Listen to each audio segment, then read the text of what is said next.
People marshal for a variety of reasons. To be at the heart of the sport, to learn new skills, or perhaps for the camaraderie.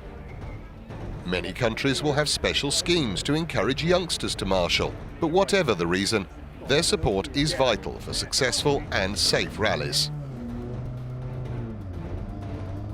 There are unlikely to be fitness tests for marshals. By signing on, you're indicating that you're fit for the duties you're undertaking. Although some countries may, for instance, ask you to run so many meters in so many seconds while carrying a fire extinguisher. Whether there are checks or not, it still makes sense to be reasonably fit. Don't be put off marshalling because you've no experience. National associations, as well as many clubs, run training courses, and newcomers will usually be placed with experienced marshals. You may need to be multifunctional at times, and a sense of humour will often be important too. Learn something about first aid. If possible, go on a first aid course, or read up on the subject to learn the basics and how, for example, to lift things safely.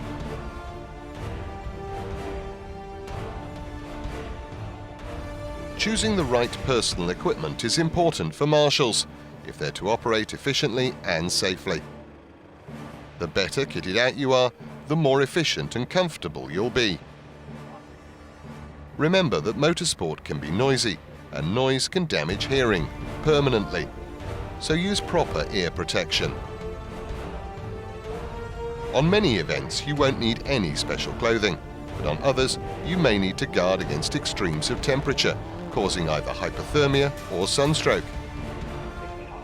Be prepared for the worst and dress in layers. You can always take off a layer if you get too hot. For very cold events, consider thermal underwear.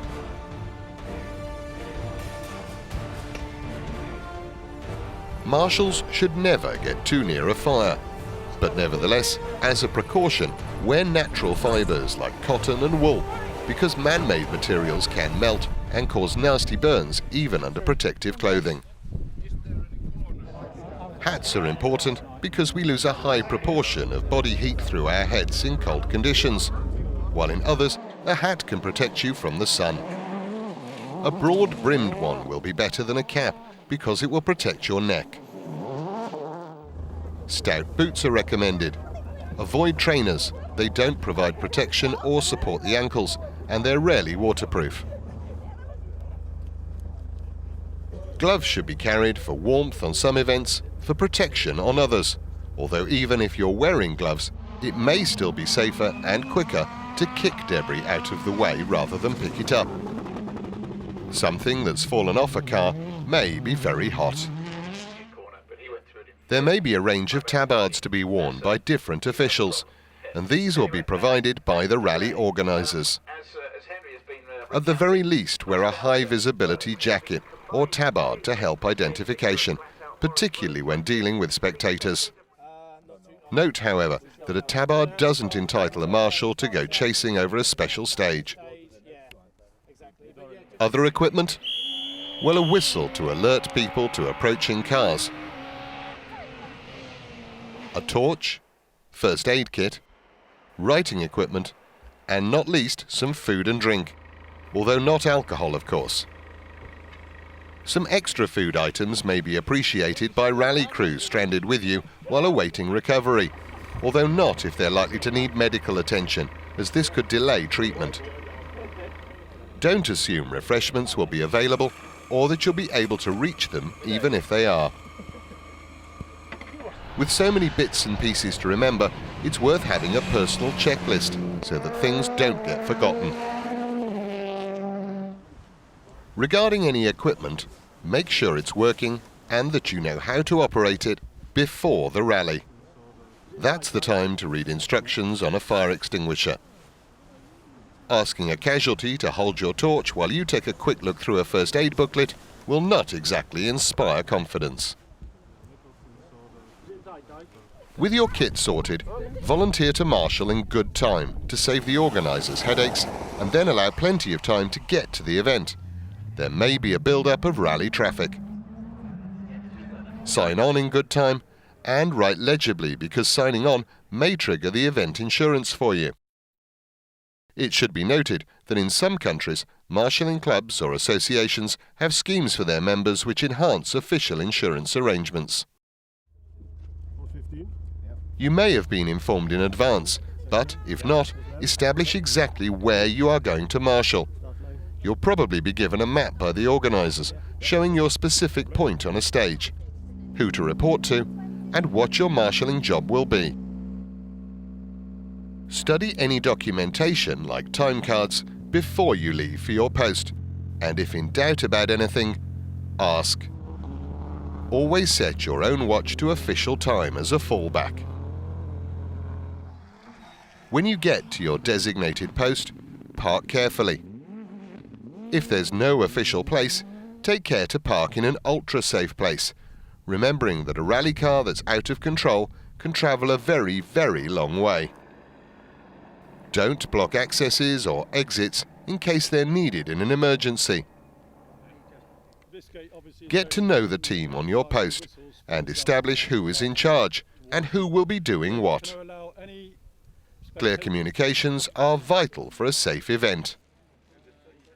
It's useful to have a what-if session on the post, considering who will do what if such and such a thing happens.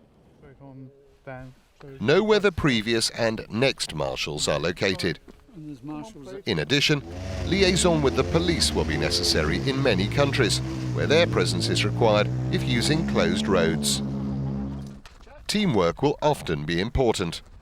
As an example, if one person with a fire extinguisher tackles a burning car, it may continue burning, as it may if a second marshal then has a go. Two marshals working together may well succeed in extinguishing the fire. Know what the different colours of spectator tape mean, and also the rules in place on the use of a yellow flag. Know too the rally rules relevant to your job. For instance, can a car be pushed from the start line? What is the procedure about working on a car in a control area? What are your personal responsibilities? Pay attention to safety when deciding where to stand. Don't leave yourself vulnerable if a car overshoots. This is an area where marshals should look out for one another. If it's unsafe for spectators, it's unsafe for you too. Don't stand on the stage and don't stand in front of arrows or signs. Don't stand on piles of logs or fences. And don't block escape routes. Don't take photographs. And don't take children or pets when marshalling. Do stand in a safe place, and do leave yourself room to move quickly. Do know the location of the nearest radio car, and do listen for approaching cars, and use your whistle to warn people. And do stay alert.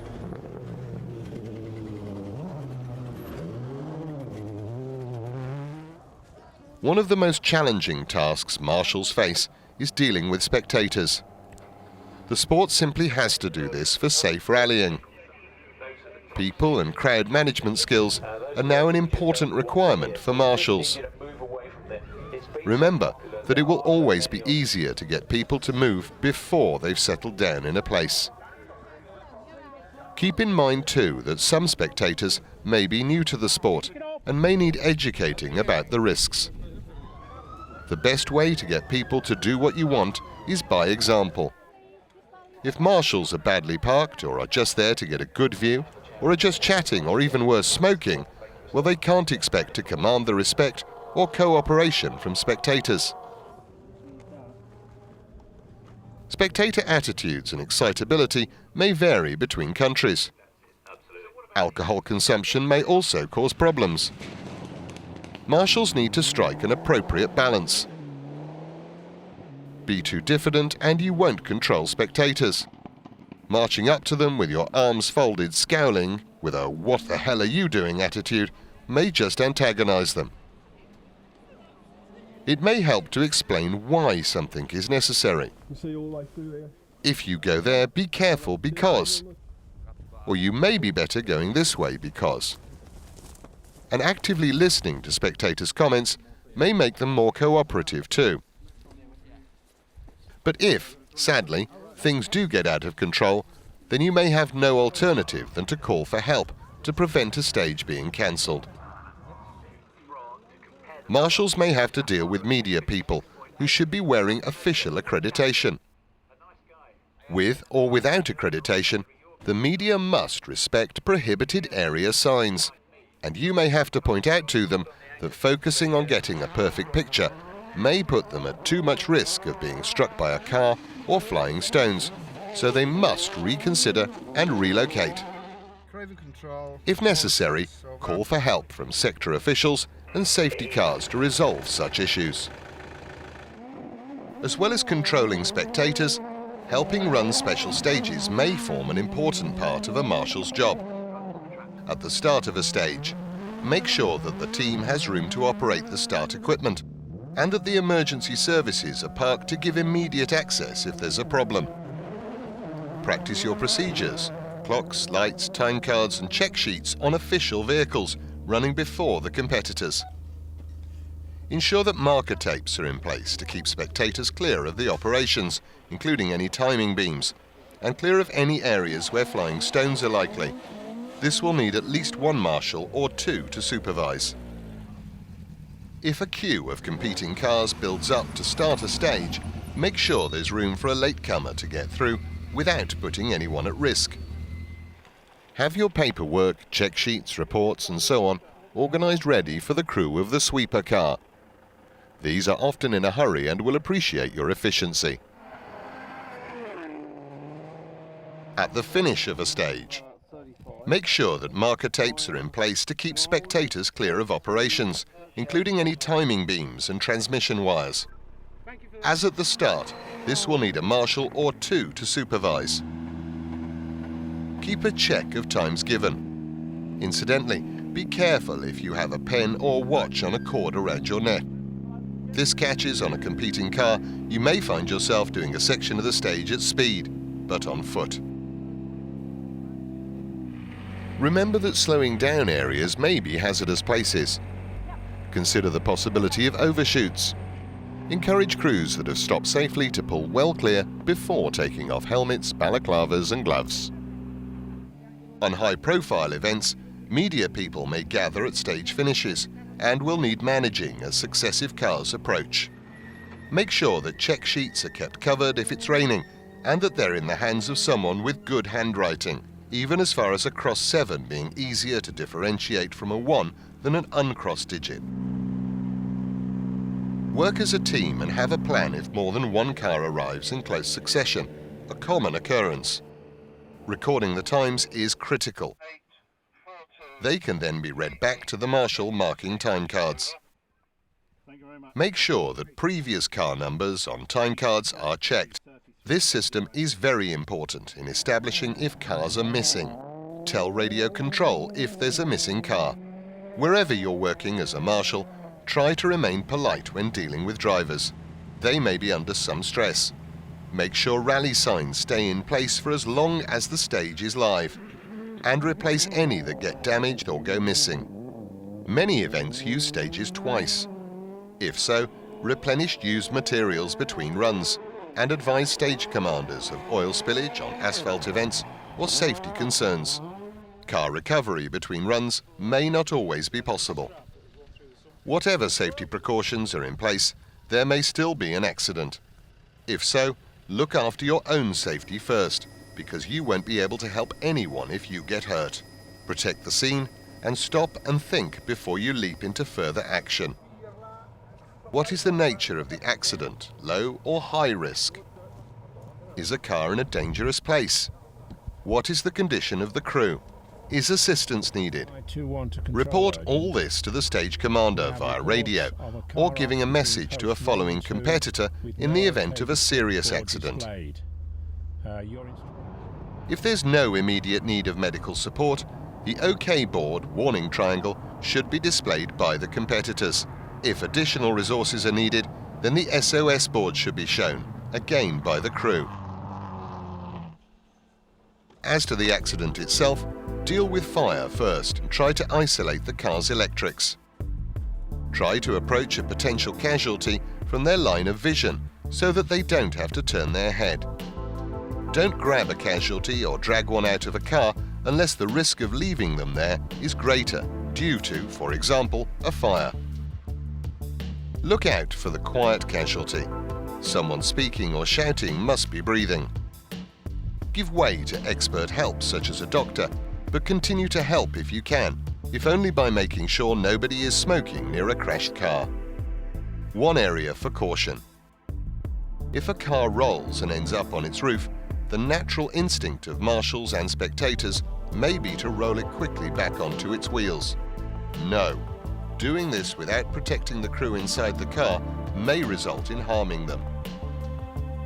The safest method is as shown on the screen. One or more members of the rescue team supports the head and neck of each member of the crew as the car is rolled gently back onto its wheels. 2 final points on accidents. Report facts, not opinions, and be comfortable with those facts because you could be repeating them in a court of law. It's worth making a short note of any serious incident. This should be done soon after the incident, not days later. And remember that clear guidelines should have been set out by the organisers over who talks to the media after an accident. An off-the-cuff, unguarded comment by a marshal could cause difficulties later. When to stand down? Well, don't assume a stage is closed until officially told so, because there may have been delays that have resulted in cars running late. Take care even when the stage is officially closed, because rescue and recovery vehicles may still have work to do. Before leaving a marshalling post, it's worth having a debrief. This may be particularly important if there's been a bad accident, which may have caused stress and distress among the marshals involved. The stage commander should have advised you what to do with any equipment used on post. Don't leave any litter behind, and if you've been asked to marshal in more than one place, try to avoid using the rally route when driving between them. As for your personal equipment, make a note of anything extra you need to take next time, and clean kit before stowing it away. Finally, if the organisers send out a questionnaire asking for views on the event, do complete it. Organisers are talented people, but they're not mind readers, so this is your chance to highlight any issue. As you may have gathered from all that, marshalling can be a challenging and exciting job, which will put you at the very heart of the action. Marshalling is a job which is vital for safe rallying. Thank you for your help.